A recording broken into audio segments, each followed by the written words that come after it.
Olá, olá! Estamos começando mais um episódio do nosso podcast Reviva Mulher, que é o lugar onde você vem para se reconectar com você mesma, para aprender sobre a saúde da mulher e para não esquecer de ter prazer em viver.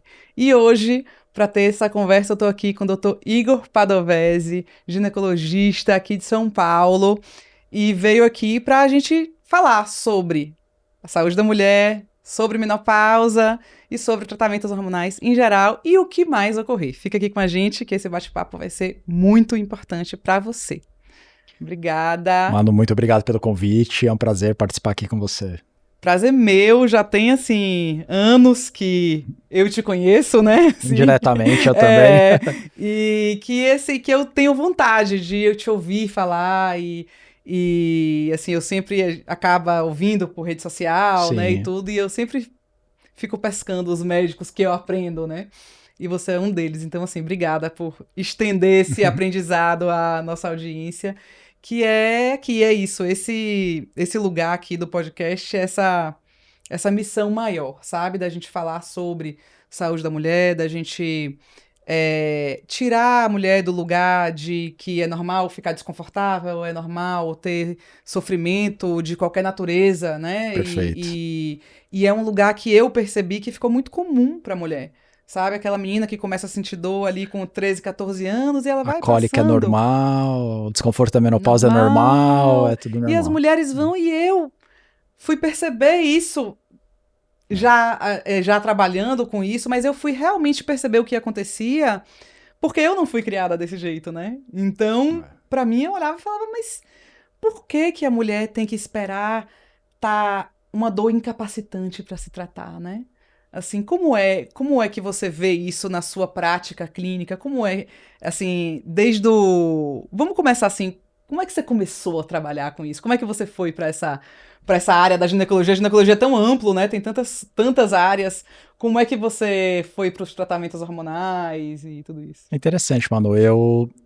Quando eu decidi fazer ginecologia obstetrícia, lá no começo, quando era recém-formado, foi em grande parte pela obstetrícia. Acho que todo mundo nessa área acaba sendo um pouco motivado.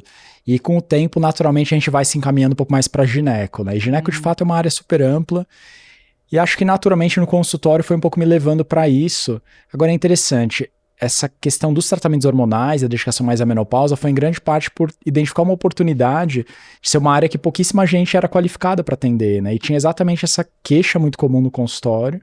E as pacientes com muita dificuldade de achar alguém qualificado para atender particularmente essa mulher ali na faixa dos 40, 45, 50 anos, na transição menopausal.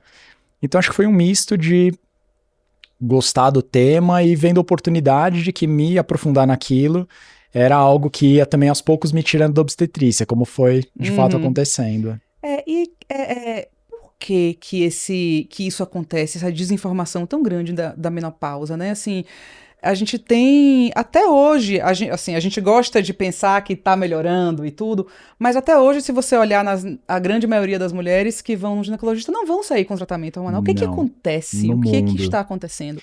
Agora, felizmente, parece que está realmente começando a ter uma mudança consistente. A gente vê que esse tema está mais presente na mídia, as mulheres têm falado sobre isso.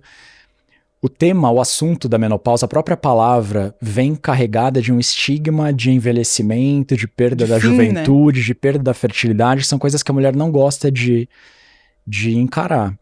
E a menopausa não tem esse significado, na real, né? E hoje ela acontece numa fase da vida da mulher que é muito diferente de poucas décadas atrás. Então pensa na mulher de 50 anos, 30, 40 anos atrás, sei lá, pensa na sua mãe, talvez a avó, mais ainda. Era aquela mulher que já era aquela idosa, que era dona de casa. E hoje em dia, a mulher de 45, 50 anos que está atravessando a transição para a menopausa é uma mulher super ativa, que trabalha, que muitas vezes está casando novamente, que tem cargo alto de trabalho. Então é um outro momento. Aquela mulher do passado, às vezes, estava com calor... Estava em casa, tudo bem. Eu tava cansado, ia dormir. Urinária, né? Incontinência urinária é normal, tá em casa, exato. Né? Então, o que mudou, e acho que essa discussão mais presente, em grande parte, é porque essa nova geração de mulheres não aceita isso. Não, é normal como assim? Não é normal, não. Exatamente. Peraí. Então, essas mulheres foram trazendo esse tema mais à tona, e aí começaram a abrir esse caminho para que isso seja, né, cada vez mais falado e discutido. Eu falo assim, né, que essa é a primeira geração de mulheres que não se contentam com a incontinência urinária, né, com esse fim, porque não pode ser, né, Exatamente. assim, não tem como ser. Mas a gente tem um tempo grande que levou, assim, um tempo de pausa mesmo ali, né, de intervalo de conhecimento, de onde não se falava. E aí eu queria que você falasse um pouquinho sobre o WHI, sobre por que a gente teve esse lapso de conhecimento tão grande, né? Perfeito. Isso é muito importante porque a história da terapia hormonal começa ali na década de 40, 50, por aí, quando vem o Premarin, década de 60, que foi o primeiro estrogênio a ser produzido e dado para mulheres, e era um estrogênio, né, um hormônio principal feminino, que era obtido a partir da urina de éguas prenhas, né? O próprio nome Premarin vem da sigla do inglês relacionado a isso. E foi na época em que foi lançado, o Premarin foi uma panaceia, eram as mulheres renascendo, e nessa época também tinha o contexto cultural ainda de uma sociedade muito machista, então isso aparecia também muito na mídia, como agora essa mulher que renascia para ela continuar ativa para o parceiro, tinha muito esse olhar. Então pegavam muito na questão da sexualidade, e aí teve um livro publicado nessa época também, que ficou muito famoso, que era o Feminine Forever, que na própria capa ele trazia isso, que era a juventude, a sexualidade da mulher, enfim. Então isso levou vários anos, e aí algumas décadas depois, final dos anos 80, 90, começaram a sair alguns grandes estudos, começando a mostrar uma questão de risco da terapia hormonal. Então teve aquele boom, chegou a ser, se não me engano, o terceiro medicamento mais prescrito no mundo, assim, o estrogênio sintético. Vários laboratórios depois começaram a produzir. E aí vem no início dos anos 2000, o WHI, que foi um grande estudo, que, resumindo muito a história, foi o maior investimento na época que já tinha sido feito de um grande ensaio clínico para estudar terapia hormonal, e que foi interrompido precocemente por aumento de risco identificado cardiovascular e risco de câncer de mama. Então isso em junho e julho de 2002, foi a capa da revista Time, aqui no Brasil a capa da revista Época, aqui no Brasil era Traídas pela Medicina. Nossa. A capa. A verdade sobre a terapia hormonal, que na verdade aumenta mais o risco de câncer.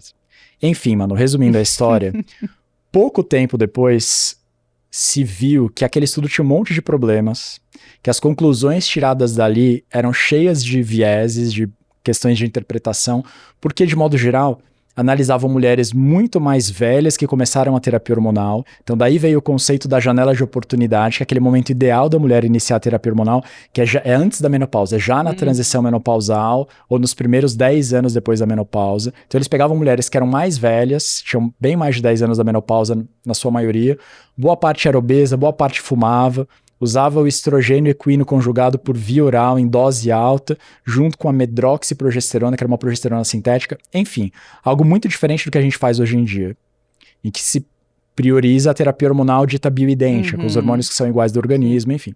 Agora, isso ficou uma marca porque ganhou a grande mídia, e muita gente, incluindo muitos médicos, ainda tem esse conceito da terapia hormonal, que não pode, porque aumenta o risco de câncer, etc. Tem essa... E tem um efeito na própria educação médica daquela década, né? Muito, porque existia um gap em que não se ensinou mais terapia hormonal. Todo mundo parou de fazer terapia hormonal. Exato. E as pessoas... Isso reverbera até hoje. E os médicos estão aí, né? Estão aí, os se médicos, você pensasse... Né? Professores, assim... Exatamente. Estão aí. E aí, também, de fato, a ginecologia é um universo muito grande de sub-áreas e tal, e o médico que não foi parar para colocar atenção nisso, especializar e frequentar os congressos e tal, de modo geral, não, ele realmente não aprendeu. Exato. Ou tem essa ideia de, não, terapia hormonal é errado, é inadequado porque aumenta o risco de câncer.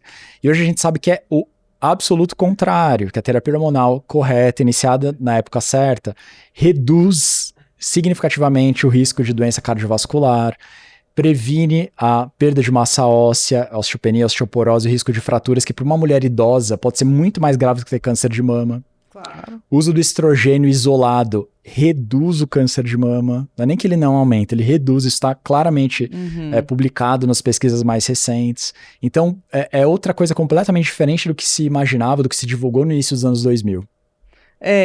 Mas não tem o impacto, né? A notícia boa não tem o mesmo impacto, não vende tanta revista. Não tá na capa. Não tá na capa. Tá na capa. Esse é um problema. Aí é o trabalho, o trabalho de formiguinha, né? Esse trabalho da gente ir aos poucos, catequizando, né, as pessoas, tirando o medo, porque é muito difícil você tirar uma pessoa do medo. Exatamente. Né? Mesmo que você fale, a pessoa ainda fica ali, ai meu Deus, e o câncer, mas a pessoa... Né, assim, uma mulher que tem sobrepeso, fumante, bebe, é sedentária, ela tá com medo de fazer reposição hormonal, de ter câncer. Eu falo, mas gente... E nem sabe que não precisava nem fumar, nem nada, só de ser obesa. Só de ser, exatamente. Já tem um risco muitas vezes maior de câncer de mama do que o que era da terapia hormonal antiga, que a gente já nem usa mais. Exatamente. É uma pena, né, assim, quando você olha para todas para a geração de mulheres que ficou órfã do tratamento, né? Tem uns estudos americanos que avaliam isso, assim, na ordem das milhares de mulheres que morreram precocemente, tiveram complicações. Por exemplo, se fala muito pouco do risco de uma mulher idosa ter fratura de fêmur. É muito pior, mais mórbido, leva muito mais mortalidade, às vezes, do que câncer de mama, que você diagnostica precocemente, Sim. trata. Sim. Então, existe um estudo interessante que avalia isso, quanto que o impacto dessas mulheres que deixaram de receber a terapia hormonal e que tiveram piora de massa óssea, e tiveram fratura e morte, é uma coisa assustadora. Eu estava vendo um documentário agora, há pouco tempo, e dizia justamente isso, uma senhora que usava o Premarin. E aí teve o WHI e tal, e o médico descontinuou, e ela contando a história dela, né, dizendo, foi a pior coisa que aconteceu na minha vida, porque eu tava bem, e aí de repente eu não pude mais. E eu dizia, não, mas tudo bem, eu posso ter o câncer. Não me incomoda. E é um discurso que a gente ouve muito de pacientes, por exemplo. Uma mulher que teve um câncer de mama e que está curada já há tempos, há anos, sem nenhuma recidiva. Como é isso hoje? Qual é o entendimento hoje? É boa essa pergunta, Manu, porque isso é extremamente comum. O câncer de mama é o mais frequente em mulheres no mundo todo. E muitas dessas mulheres que tiveram câncer de mama vão enfrentar os sintomas da menopausa um dia. Faz o quê, né? Faz o quê? Aí é que tá. Isso tem começado a mudar. No próprio consenso de terapia hormonal último, agora publicado em 2024, brasileiro, né, o texto oficial, ele já traz um parágrafo que fala que em algumas situações já se pode considerar. Por quê? Um ponto muito importante na discussão da menopausa, a gente sempre fala isso. As pessoas sempre falam, mas e o risco do hormônio, o risco do tratamento? Tudo tem risco, né? A gente sabe que o risco da terapia hormonal é mínimo. O que não se fala, e que é muito importante, é o risco do não tratamento. Porque viver 30, 40 anos depois da menopausa, sem estrogênio, comprovadamente aumenta muito o risco cardiovascular, o risco de perda de massa óssea e fratura, a síndrome geniturinária da menopausa, que mais cedo ou mais tarde chega e para algumas mulheres é extremamente impactante para a qualidade de vida, ressecamento urogenital, que às vezes chega a impedir a mulher de continuar tendo relação, tem sintoma urinário, incontinência, enfim.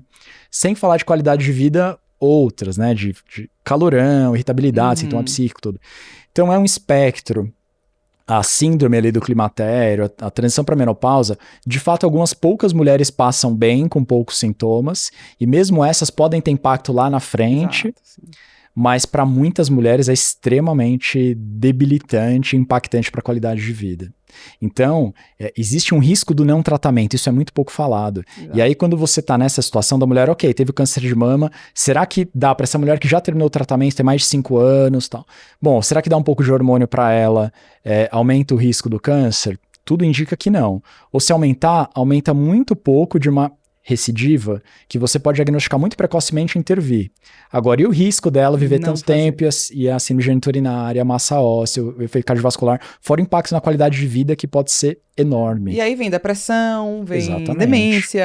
Demência, uma coisa que a gente não falou, mas cada vez mais a gente sabe que a falta de estrogênio leva a piora cognitiva. Exato. E uma coisa, por exemplo, que já está comprovada, tem um estudo super recente do Lancet, Lancet Oncology, mostrando que o uso de estrogênio por via vaginal, por exemplo, para a síndrome geniturinária da menopausa, mesmo mulheres que tiveram câncer de mama, tá seguro, ele não aumenta o risco de mortalidade. E muito médico não tem esse conceito. Eu já tive paciente foi tratar câncer de mama, e o oncologista sequer falou para ela que existia laser vaginal, radiofrequência, que são tratamentos 100%, que é zero hormônio.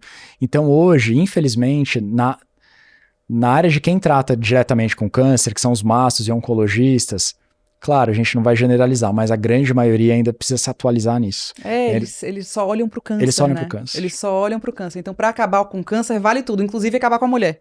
É mais ou menos isso, infelizmente é isso. Mas é o que a gente E eles vê... ficam obcecados com o discurso da não recidiva, só que não consegue olhar o todo. Como uma paciente minha falou, tratam mamas, não tratam mulheres. Exato. Eu conheço mais de uma mulher que teve câncer de... que era usuária, né? Sempre fez tratamento, paciente de meu avô e tal, e que teve câncer de mama em algum momento, ou outro câncer, e depois os médicos diziam que não podia fazer tratamento, e elas voltavam e falavam... E elas escolhiam fazer. De forma nenhuma. Eu prefiro... Teve uma paciente que falou ali, que é uma pessoa que é conhecida minha, ela fala, eu prefiro morrer. Eu prefiro que eu tenha um câncer que me leve. Do que viver desse jeito. Eu não tenho condição de viver assim. Agora isso, mano, também é uma discussão um pouco mais ampla que se aplica não só a essa situação do câncer de mama, mas é uma mudança de paradigma da própria medicina, que tradicionalmente o médico era aquele autoritário, detentor do conhecimento, tomador de decisão, e que o paciente acatava. E hoje a informação está aí disponível para todo mundo, e a medicina hoje em dia considerada adequada é de decisões compartilhadas, que você tem que orientar, mas tem que colocar as cartas na mesa, e a paciente ajuda a escolher. E muitas na verdade, vão optar por fazer o tratamento pela qualidade de vida que vão ter, por tudo mais, sabendo que o risco, né, que às vezes privam a mulher do hormônio, porque pode ter um risco teórico de recidiva que é desprezível. E isso e a qualidade de vida é respeitar o apetite a risco da paciente, exatamente, né? Assim, tem pacientes que não vão querer, que são mais medrosas, que até sem ter nada não querem, e isso tem que ser respeitado. Mas tem pacientes que querem viver, ainda mais pacientes que sempre foram ativas e saudáveis, e aí de repente tem um câncer e são reféns. E ficam privadas, né, da vida que ela tinha. Isso é muito impactante, não é o médico que tem que decidir isso. Ele tem que orientar a paciente para tomar decisão junto. Agora também é uma mudança de mentalidade dos próprios médicos. Né? E é difícil. Assim, é uma mudança de paradigma difícil, mas que vem acontecendo. Aos poucos vem. Né? Assim, aos poucos vem acontecendo, que é uma coisa que antes a gente não via. Até um pouco pressionados pela mudança da sociedade como um todo, que hoje em dia você tem mídias sociais, tem internet, tem acesso à informação. A informação, antes ela era, de certa forma, exclusiva do médico. Hoje a informação tá aí para todo mundo. Alguns colegas mais antigos se incomodam um pouco com isso, mas é isso, e eu acho que é positivo. E a gente é que tem que mudar a cabeça de que você tem que ajudar a paciente a entender tudo aquilo que ela tá vendo na internet, que tem um monte de bobagem, tem que somar sua experiência clínica, tem que direcionar. Mas a tomada de decisão, o peso maior tem que ser da paciente, aquilo que é importante para ela, aquilo que ela valoriza. E o médico tende, principalmente quem lida com câncer, tende a olhar, o risco de recidiva. Exatamente. E como vamos assim, entrar um pouquinho na questão dos implantes, como é que os implantes entraram assim no hall de tratamentos possíveis ali? Você começou... Pra mim? Você começou ali a menopausa, foi pela menopausa que você entrou nessa área ou foi endometriose? Médio, não, foi no consultório, Manu, na verdade. Eu tive a formação super tradicional do Hospital das Clínicas em São Paulo e tal. E até contando essa história no livro. Bem tradicional, bem. Né? A primeira vez que eu ouvi, eu tava numa discussão, era R2. Eu tava numa discussão de caso com uma chefe lá, e em determinado momento ela usou um exemplo no caso do consultório dela para exemplificar alguma situação, e ela falou, porque essa paciente, isso, aquilo, e ela usa os implantes do Dr. Elcimar Coutinho. Aí eu falei, o que é isso? Nunca tinha ouvido falar. Isso foi que ano, assim? Isso eu tava no R2. Segundo ano já de residência em gineco. Até então, no meio, nos professores, ninguém nunca citava. Eu conto essa história, né, porque tem toda aquela coisa política e dos egos da universidade. Mas ninguém nunca tinha falado. Aí ela falou, não, os implantes do Dr. Elcimar Coutinho. Eu falei, mas o que é isso? Ela, aqueles implantes de hormônios, tubinho, você não sabe? Eu falei, não. Ela falou assim, não, isso aí não é recomendado, nem vale a pena você... E aí aquilo me marcou, eu fiquei meio intrigado, mas que raios que é esse negócio? Mas também passou batido ali. E eu passei a residência inteira sem ninguém falar que existia Dr. Elcimar Coutinho. Ou sem nem falar de implante, da importância dele para os desenvolvimentos anticoncepcionais, toda a história. Não existia. E aí, mais adiante, eu rapidamente comecei um consultório. eu sempre foquei nisso e comecei a consultório particular, legal. E aí comecei a receber as pacientes que vinham às vezes usando ou perguntando. E aquilo começou a me incomodar, que eu não fazia ideia do que aquilo era. Então, pouco tempo depois que eu tinha terminado a residência, o consultório estava começando a crescer, em determinado momento eu falei, não, pô, preciso saber como é que é esse negócio. E aí tinha uma colega alguns anos mais velha, que também tinha se formado lá no HC, e ela tinha feito o curso lá em Salvador e tal, com o professor Elcimar na época, e ela me falou, não, Igor, vai fazer. Tipo, vai aprender para alguns casos, com critério, é bom, tipo, vai. Então eu tive essa bênção, assim, de alguém que era ali do meu meio e que eu tinha alguma confiança. Eu falei, vou lá. E aí fui para Salvador, isso foi 2017, acho. Ainda era lá. E aí eu comecei, e aí pra mim eu voltei do curso impressionado. Eu fui ainda meio com o pé atrás, né, aquele jeito meio receoso, mas eu voltei impressionado, principalmente com a parte prática ali, que você via as pacientes que amavam, né? Era uma coisa assim meio impressionante. Nossa, não é possível. E então eu voltei particularmente confiante, assim, e comecei a usar em alguns casos, comecei a ter bom resultado. Agora, pra mim, na época, eu fiz um canal do YouTube que teve, surpreendentemente, eu nem planejei isso na ocasião, mas nessa época, principalmente, crescia muito rápido. E aí, quando eu voltei, eu fiz uns vídeos explicando sobre os implantes. Explicando do que era, pra quem era, não era, prós e contras, etc. E esses vídeos, alguns viralizaram, assim. Se entrar lá no YouTube hoje, são dessa época, 2017, acho que 18, talvez. E começaram a ter muito acesso. E com isso eu comecei a receber muita paciente no consultório que já tinha visto por ali e veio pra usar implante. Então eu comecei a ter um movimento maior, fui pegando uma mão maior, também em grande parte por conta disso. E teve uma visibilidade grande por causa desses vídeos. E aí, como foi a sua... Assim, quando você foi tendo mais pacientes, e como era essa volta das pacientes? Como era a experiência? Era ótima, né? A grande maioria voltava, ficava super bem, tudo. Algumas que já usavam e continuaram usando comigo. E também, claro, tinha critério para indicar, mas era quase que 100% das pacientes voltavam muito bem, né? Então, aí isso foi também fazendo abrir a cabeça e... É que isso tem duas coisas, né? Tem a questão de você oferecer uma solução que é boa, mas tem a questão também de que a gente não tem muitas opções. Exatamente. Então, quando eu via, assim, naquela época, na época que você fez, tinham muitos médicos que eram das formações mais clássicas, né? USP, Unifesp e tal, que vinham... Mas eu sentia que eles vinham um pouco contrariados, né? E tinha alguns que chegavam a me falar, olha, eu tô aqui, tô mordendo a minha língua, porque eu dizia que eu nunca ia fazer, mas não tem como. E tal, então eu vim aprender. Eles se explicavam, eles vinham se justificando. Vinha com uma culpa, porque isso era muito incutido na universidade, essa coisa de, não, que implante é ruim, isso aqui não pode mexer com isso. Como se fosse uma coisa de médico picareta. Isso é muito ruim e ainda tem isso, né? E muitos médicos, né, médicos falavam pra mim assim, eu não tenho mais o que fazer. Porque, principalmente médicos que tinham pacientes de endometriose. Exatamente. Eu não tenho mais o que fazer. Situação. A paciente já fez não sei quantas cirurgias, os tratamentos tradicionais não dão conta. Então, assim, aí eu falava, olha, então... Fique feliz, entendeu? Porque você está buscando uma solução para sua paciente, que é a sua função como médico, entendeu? Você não está vindo aqui para ser defensor de implante ou de qualquer técnica. Você está vindo aqui para buscar uma solução que uma paciente pode precisar. Se uma paciente precisar, você está cumprindo a sua função. É uma ferramenta a mais no seu arsenal, não é porque agora você vai colocar implante em todo mundo, né? Exatamente. Teve uma vez que um médico me perguntou, né? Eu estava fazendo uns implantes, e aí ele perguntou assim, era um médico jovem, assim, e aí ele perguntou assim, o que eu digo para a paciente, como é que eu falo para a paciente para ela tirar o DIU Mirena e botar implante? Aí eu falei, mas por que você... Mas ela tá feliz com o DIU Mirena? Ela falou, tá. Eu falei, então por que você vai dizer pra ela tirar? Assim, você não tem que convencer a paciente a fazer o tratamento. Você tem que atender a paciente na necessidade que ela tem. Se ela não tem necessidade do implante, ela fica com Mirena. Né? Assim, é mais uma ferramenta no arsenal do médico. Isso que eu acho que é a mensagem... Sem dúvida, a mensagem principal dos implantes é mais difícil. Assim... E aí esbarra um pouco, mano, não tem jeito. Tem todo tipo de pessoas, esbarra um pouco na questão ética do profissional, porque tem o viés do interesse comercial. Então tem o cara que aí vai querer usar isso para ganhar mais dinheiro.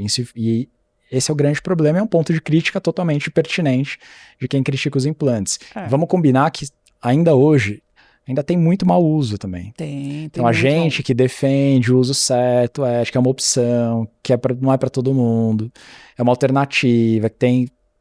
Mas a gente vê, infelizmente, que por aí virou em algumas situações, uma saída para o médico jovem, que às vezes não tem uma formação adequada, ele vê nisso uma oportunidade de ganhar dinheiro, então não tem como negar que isso existe também, e a gente também está aqui para combater isso, esclarecer que o implante não é para isso. O que eu senti muito dessa mudança de ponto de vista do implante é que na época que você fez o treinamento, né? Só tinha implante de silástico no Brasil. E tinha uma barreira de entrada ali, não só dos laboratórios que escolhiam ginecologistas, né, acima de outras especialidades, mas também porque o médico que não tinha mão cirúrgica, o médico que não tinha... ele não se sentia confortável de fazer. Porque tinha limitação do procedimento e tal. Então, era uma barreira natural que existia. Sim. E deixou de existir, e muito rápido. Quando chegaram os absorvíveis com força. Exatamente. E foi muito rápido, não foi assim, não chegou um laboratório, e aí chegou né, que foi a Formédica, ficou um tempo, aí depois chegou a Sotopele, e aí depois, assim, 2 anos depois da Sotopele, foi, sim, né, alguns. E virou uma coisa que perdeu. Exatamente. Perdemos o controle. Sim, e é um ponto de crítica que faz todo sentido do pessoal que critica, das sociedades médicas. Então, a gente tem que reconhecer também que teve essa perda do controle ali, que começou cada hora uma farmácia nova surgir, fazer implante inventado de umas substâncias que nunca... Que não era, né? Exatamente. Que não era hormonal. E o implante que era diferente, né? Do implante de silástico. Porque o implante de silástico, ele tem essa barreira, tem essa dificuldade da retirada, né? E tal... Mas ele também tem um perfil de segurança maior, sim, porque você pode retirar o implante. Exatamente. Né? Existe a possibilidade de você retirar o implante. E o absorvível não só não existe a possibilidade de retirar o implante, como você não tem controle do pico. Exatamente. Você sabe que vai fazer, mas você não tem controle de quanto vai ser. Sim. Nem seja por conta do laboratório ou até da paciente. São muitas variáveis. Individual, sem São dúvida. Muitas variáveis ali. E assim, quando eu falo isso, eu não falo no ponto de crítica do absorvível, porque no meu laboratório a gente faz os dois. Eu sou sempre... Assim, eu prefiro o silástico. Todo mundo sabe disso. Eu gosto mais, eu acho que o tratamento é melhor. Eu gosto da dificuldade da retirada. Eu acho que é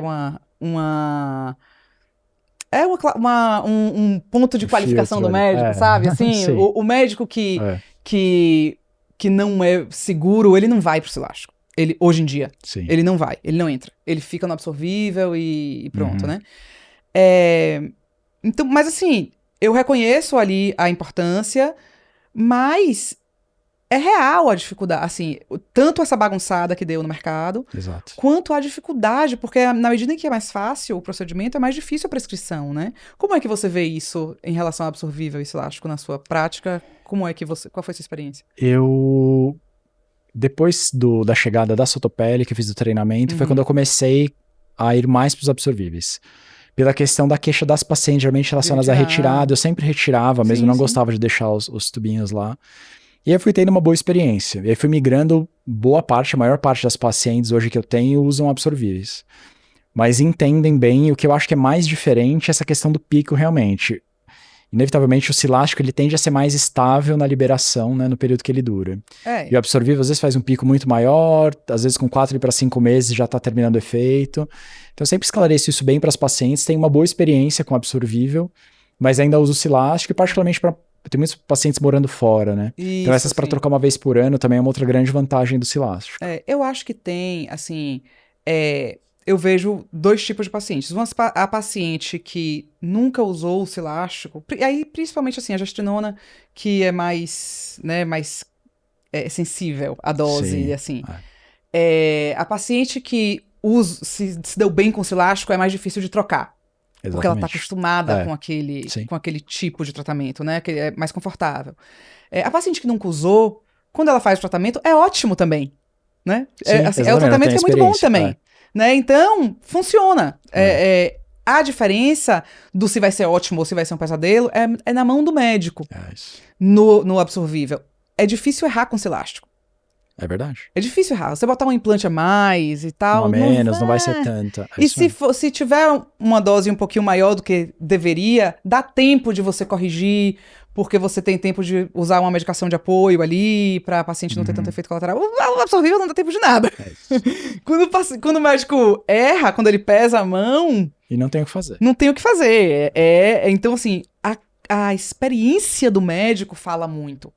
Né, assim, de você saber, você tem que ser muito melhor em prescrição para ter esse resultado que você tem, né? É verdade. E aí você vê toda essa, você falou, não, eu fui para o absorvível muito bem, porque você já tinha experiência. Essa experiência.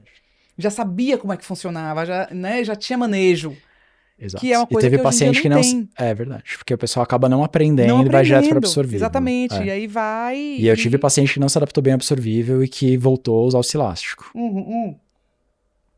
A outra coisa que eu vejo hoje em dia, o que acontece é assim, né? Os médicos começam pelo absorvível e aí os ginecologistas percebem que às vezes não conseguem o tratamento tão bom com pacientes que têm patologia e tal, e precisam de um tempo mais longo de bloqueio. Aí vem pro cilástico depois. Hoje em dia o pessoal vem pro cilástico, só que já vem mais qualificado. É verdade. Vem assim, o tanto que eu tenho pouquíssimos problemas com prescrição.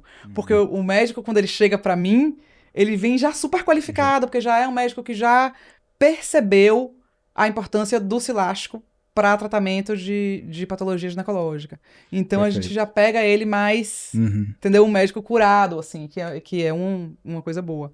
Mas mudou tudo, né? Naquela época... Mudou muito rápido, naquela época... E olha que eu fiquei fora do mercado 2 anos. Quando eu voltei, era outro. Porque nesses 2 anos que eu tava fora, né? Que eu tava construindo, o absorvível ficou... Assim, teve um boom, né? Assim. Ficou enorme. E aí, então, assim, quando eu voltei, eu falei, nossa, é outra, aqui, vamos entender. Mas é interessante, eu acho que é tudo construção, assim, sabe? Eu acho que a gente passou junto aqui por esse susto em outubro. Aí eu queria que você contasse um pouquinho do seu ângulo. Eu gosto de ouvir a história né, assim, a mesma história que aconteceu comigo, né, com a proibição. Como é que foi pra você, né? Como é que, assim, onde é que você tava, o que é que você sentiu, como é que foi a experiência? Essa história que levou à proibição, a gente viu acontecendo, né? Desde ali, acho que 2023, ao longo do ano de 2024, as sociedades cada vez mais apontando a questão dos implantes e a maior parte do que eles colocavam era verdade, né? Da preocupação com o mau uso, com os casos de má indicação e tudo mais. E o grande ponto era não considerar o uso adequado, o uso correto. Então, por trás disso, a gente sabe que tem um monte de questões também, de conflitos de egos da universidade, do meio acadêmico, muitos envolvendo o seu avô, que, né, foi excluído ali por toda a questão dos egos, enfim. Mas, de fato, como a gente falou, começou a ter esse problema, esse boom dos implantes, todo mundo começando a prescrever implante, farmácia surgindo, muitas coisas absurdas e inadequadas, preocupação legítima das sociedades. Só que o problema é o discurso de que não, então agora implante hormonal, não tem evidência, como é que eles falavam? Os implantes não aprovados pela Anvisa, como se a gente que prescrevesse implante fosse traficante de drogas, às vezes, né? Parecia, assim, a forma como falavam e sem considerar a possibilidade do uso correto, que fosse um uso de exceção para aquela paciente que não se adaptou a nada e tal. Então a gente viu isso acontecendo e se fortalecendo esse movimento, e no meio disso também muita hipocrisia. Por exemplo, na Sociedade de Ginecologia, que até o ano passado, até o ano anterior, tinha lá como patrocínio, né, por exemplo, né, durante vários anos, até a pandemia, pelo menos, com o congresso da SOGESP, o maior congresso da especialidade, tinha lá o stand da Elmeco, mas que, por outro lado, não, o consenso da sociedade não recomendava os implantes, mas estava lá patrocinando, todo mundo sempre questionava isso. O Hormogin, que é assim, eu até já fui o ano anterior. Novo, eu fui já com o Legacy, Legacy. Então, no Hormogin, que não é um evento oficial da sociedade, mas é diretamente ligado. Então, aí ninguém sabe explicar, mas por que... Mas até então, enquanto não recomendava, ok, Bem, justo, né? Do ponto de vista da sociedade, mais conservador lá. Agora, de repente, assumia a postura de que não, agora o implante é uma ameaça à sociedade. Ah, desculpa, né? Então aí é que o negócio começou. Então aí todo mundo que prescrevia implante era picareta, tem que acabar com os implantes. E aí é que a gente, né, começou também a levantar a voz, e eu fiz muito esse movimento de que não, pera um pouquinho. Tudo que vocês estão falando é verdade, a preocupação é legítima, tem muito mau uso, tem que regular, mas, veja bem, não é bem assim. Tem o seu espaço, tem o uso correto. Exatamente. E aí, enfim, quando culminou com aquela história toda lá da Anvisa, a pressão que fizeram, teve toda uma... E acho que eles não esperavam a mobilização que existiu da sociedade civil, das mulheres, né, além das próprias farmácias e dos médicos que utilizavam, que responderam de forma tão rápida e com tanta elegância, que terminou lá no Senado e tudo mais, então... eles não esperavam por isso, eu acho, que né? não. Por uma E sabe qual é a real, mano? Eles nem sabem. Exatamente. Esse pessoal que critica nem sabe do que tá falando. Exatamente. Porque nunca se abriu para conhecer, para ver a possibilidade de uso correto. Então só ouve não, implante é ruim, porque é só picaretagem, porque isso, olha o caso aqui de complicação. Lógico, sempre vai ter. Exato. Porque tem mau uso e qualquer substância pode ter problema, efeito colateral, enfim, mas nunca nem conheceram. Então a grande maioria desse pessoal que liderou esse movimento nem sabe direito do que tá falando. Exato, exatamente. Foi mas acabou sendo bom depois, né? Foi ótimo. Como foi depois pra você? No meu ponto de vista foi ótimo, porque pra gente que prescreve corretamente, eu sempre usei só implante estradiol, testo e gestrinona, nunca usei nenhum outro implante, que eu sei que tem gente boa também qualificada que usa, teve alguma experiência, não tenho, e eu acho que foi importante, aquele termo novo, que tá exagerado o texto, obviamente, mas acho que ele é válido porque ajudou a regular, a colocar mais critério na prescrição, a Anvisa ter mais controle sobre o que está sendo prescrito, quem está usando, de que forma. Então, eu acho que o resultado final foi muito positivo. E acabou com aquela história de quem prescreve implante hormonal tá errado, que é uma coisa que você faz debaixo do pano. Então ficou claro, todo mundo, né, foi pra grande mídia. Agora, continua, eles não desistem, né? Continua saindo as matérias compradas, que a gente sabe que tem uma assessoria de imprensa grande, muito bem paga por trás, conseguindo essas matérias para eles. Porque o problema do chip da beleza, mais um caso de complicação do chip da beleza. Então não desistem. Não desistem. Porque ali tem os egos muito feridos também, que mas a gente sabe e faz parte também. Mas foi bom, acho que o movimento, tudo que aconteceu, pra gente que prescreve com critério, tudo foi perfeito, não mudou a minha prática da maioria né? Ficou um pouquinho mais burocrática ali a prescrição, mas foi bom. Uma das coisas que eles falam muito não tem evidência, não tem evidência. Mas aí eu falo por mim, eu já tive alguns trabalhos bloqueados em universidades federais. Mano, você teve uma experiência recente com isso, né? Como é que foi? Na verdade, uma farmácia que depois me procurou para treinar um grupo de médicos com os absorvíveis, que é o grupo terapêutico, que eu já tenho vínculo lá com eles. A gente tentou fazer trabalho, eu levei um projeto pronto na Unifesp, até a professora titular, ela tinha concordado em fazer, mas o negócio tem tantos entraves, isso foi antes desse movimento todo, que a coisa não acontecia. Então já existia, não tem evidência, mas eles faziam de tudo para que continuasse não tendo. Né? Eu tive um episódio com isso também, recente, que foi na UFBA. Eu queria muito fazer a pesquisa na UFBA. Pela história de meu avô, né? Falei, poxa, a gente começou aqui e tal, e a pesquisa tava linda. Linda, assim, já todo mundo já concordando, a coordenadora da ginecologia, da endócrino também, todo mundo dentro. E aí chegou do nada. Olha, a gente não vai poder fazer. Exatamente, foi muito parecido com a experiência que a gente teve aqui. Aí eu falei, olha, eu não tenho o que dizer, né? Porque eu não mando aí, mas a minha observação é o seguinte: aqui vocês são serviço público. Vocês são uma universidade pública. Vocês estão aqui para servir a sociedade. E a sociedade precisa dessa informação. Exatamente. E vocês estão se negando a fazer uma pesquisa, porque eu não estava botando um pesquisador meu. Não tinha ninguém meu. Eu falei, olha, eu só quero oferecer o implante. pra pesquisa acontecer. Eu quero a informação, porque eu não tenho medo do resultado da pesquisa. Exato. Eu sei que vai ser bom. Exato. Todo mundo que conhece implante sabe disso. Entendeu? E todos os médicos, 100% envolvidos, eram todos deles. Tudo. Eu dei a pesquisa aberta pra eles mexerem no que eles quiserem. Tudo. Eles tinham total liberdade. E ainda assim, não quiseram. Eu falei, né? Mas isso foi antes dessa história toda. Antes da proibição. Isso foi uma coisa positiva, porque mudou. Mas agora eu tentei de novo e ainda não. É mesmo?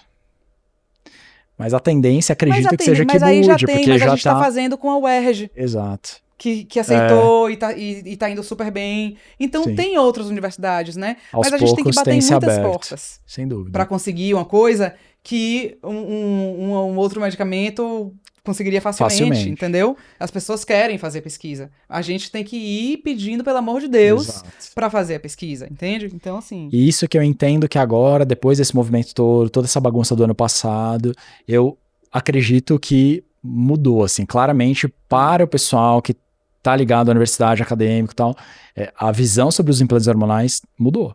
Meio contrariados, mas mudou. Então tem que ser agora mais aberto a isso, porque viram a real necessidade e importância de estudar. Eu acho que tá mudando, mas ainda tem a briga.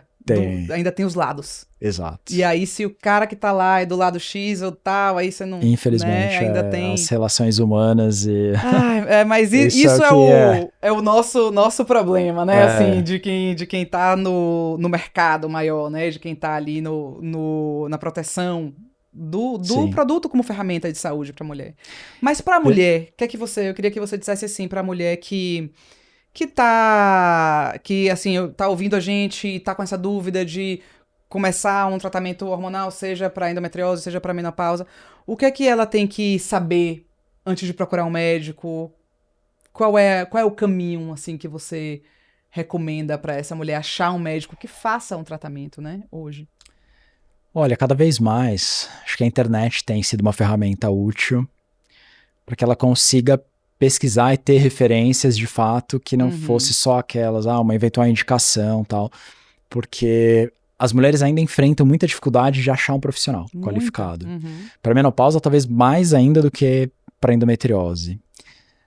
Ainda tem um resquício daquele medo de hormônio, hormônio engorda, hormônio dá câncer, como se fosse, né?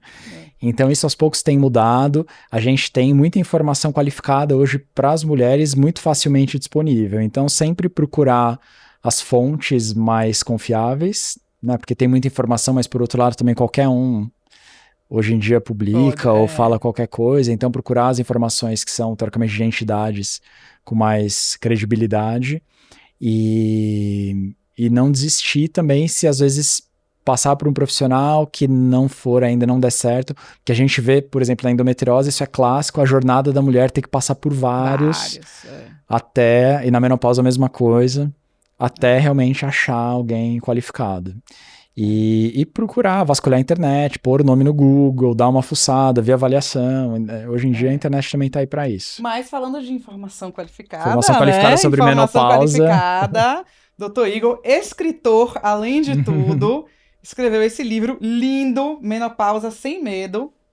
Cadê? Vou mostrar aqui pra minha câmera. Olha, Menopausa Sem Medo, porque vocês não estão sentindo o cheiro do livro. Uma caixa linda. Eu queria que você falasse um pouco da concepção desse livro. Quando é que ele surgiu? Como foi? Vou deixar aqui. Que a gente falou no começo do bate-papo. Eu fui indo para essa área meio que naturalmente pelo consultório, por ver a demanda das mulheres com dificuldade disso. Eu que também não tinha aprendido direito isso durante a formação tradicional, né, nem na faculdade, nem na residência, porque não se ensina. A gente até tinha lá no HC um ambulatório de climatério, mas um perfil completamente diferente do que é a realidade do consultório. Então eu fui por conta própria, estudando, indo em congresso, começando a frequentar e fui abrindo o caminho. E também vi uma oportunidade que ainda é uma terra de ninguém, a menopausa, né? No ponto de vista médico. Não é ali uma área teoricamente da ginecoendócrina, mas não tinha ninguém. Então eu fui aos poucos também ocupando esse espaço. E aí tive uma experiência muito grande de prática clínica, de anos de consultório, cada vez mais dedicado a isso. E surgiu o contato com a editora e a oportunidade que veio a calhar porque era um tema também crescente esse ano aí de 2023, 2024, esse tema começou a aparecer cada vez mais, e ainda, mano, não existia, até esse livro, uma referência pra mulher que tá na menopausa e quer informação sobre isso, ler e entender o que quando ela chega, o que esperar, quais são os sintomas, quais são as opções de tratamento, seus riscos e benefícios, esse mito do medo de hormônios, da reposição hormonal. Então, é um livro que é para mulheres, não é para médicos. É obrigatório. E ele é completo nesse sentido. Eu acho que assim, é leitura obrigatória para mulheres que estão assim, mulheres de 40 anos. Para algumas até um pouquinho antes. Para já, entendeu? Entender o que esperar. O que esperar, exatamente. Porque esse é o ponto, a desinformação das mulheres, por ser um assunto tabu, que não era falado, que as mães não discutiam, que nem sabiam também. Muitas mulheres atravessaram até hoje essa fase completamente no escuro, sem nem saber que estavam se sentindo diferentes, com o corpo diferente, com a disposição, energia, libido, tudo diferente, e sem saber. Principalmente aquelas que não têm os sintomas clássicos, porque, por exemplo, sei lá, tiraram o útero, tem DIU, não tem o parâmetro da menstruação. Os 15, 20% das mulheres que não têm os fogachos característicos, todos os outros sintomas, se confundem com o estresse, o dia a dia, com outras doenças, outras coisas. Então, o mais importante, principalmente para essa mulher que tá antes, que tá ali com seus 30 e muitos, 40 anos, é entender para saber o que esperar. Exato. Para não perder o tempo de agir. Exatamente. Olha, eu como mulher, eu te agradeço, né, por ter escrito esse livro. Eu acho que realmente a gente precisa democratizar a informação sobre a menopausa. A gente precisa realmente falar da menopausa sem medo para que a gente possa viver sem medo, né? Exato. Assim, e só vocês podem fazer isso. E chegar e falar do lugar do médico. A gente tá vendo muita mulher falando da menopausa, mas a gente precisa saber, a gente não quer saber só do problema, a gente quer saber da solução, né? É importante também as mulheres trazerem, normalizarem a discussão sobre isso, mas faltava, o livro vem para preencher essa lacuna de uma fonte de informação confiável do ponto de vista médico, mas dita em linguagem acessível para todo mundo, explicando todas as questões médicas dos tratamentos, etc. Muito legal. Então, assim, a gente está encerrando aqui, eu vou mostrar aqui mais uma vez e falar para vocês que é leitura obrigatória. É editora Gente, então provavelmente vai estar em muitas livrarias. Vai estar em todas as livrarias, provavelmente nas mesas, em destaque lá. Isso, eu mesmo, aeroporto. Eu já ganhei, mas eu vou comprar para dar de presente. E eu queria te agradecer pelo livro, te agradecer por estar aqui. Queria que você deixasse uma mensagem para nossas telespectadoras, nossa audiência, para finalizar, uma mensagem que elas fiquem.